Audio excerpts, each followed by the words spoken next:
கூட்டத்துல ஒருத்தரா இருக்கிற எல்லாருக்கும் 1000த்துல ஒருத்தரா மாறணுங்கிற ஆசை இருக்கு, ஏக்கம் இருக்கு, கனவு இருக்கு. ஆனா அதுக்கு ஒவ்வொருத்தரும் எடுக்கிற முயற்சி தான் அவங்க யாருங்கிறதையே தீர்மானிக்குது.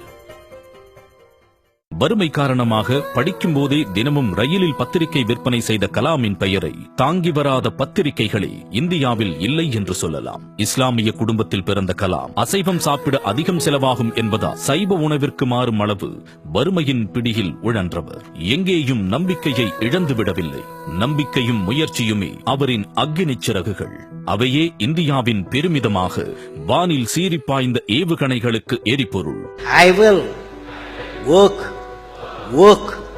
with courage to achieve success in all the mission. நீ முயன்றால் நட்சத்திரங்களை பறிக்கலாம் என்பதை அறிவுரையாக சொல்லாமல் நம் கண் முன்னால் பறித்தும் காட்டினார். தன்னுடைய வளர்ச்சியை நாட்டின் வளர்ச்சியாக மாற்றிக் காட்டிய அப்துல் கலாம் அவர்களுக்கு வாழும் போதே பாரத ரத்னா விருது வழங்கப்பட்டது. வைரத்தை மிஞ்சும் நெஞ்சம் கொண்டோம், வெல்வோம், சாதிப்போம், வேதனைகளை துடைத்தெறிவோம். நமது பிறப்பு ஒரு சம்பவமாக இருக்கலாம், ஆனால் இறப்பு ஒரு சரித்திரமாக இருக்க வேண்டும் என்பதே அப்துல் கலாம் அவர்களின் வாக்கு. அதுவே அவரின் வாழ்க்கை.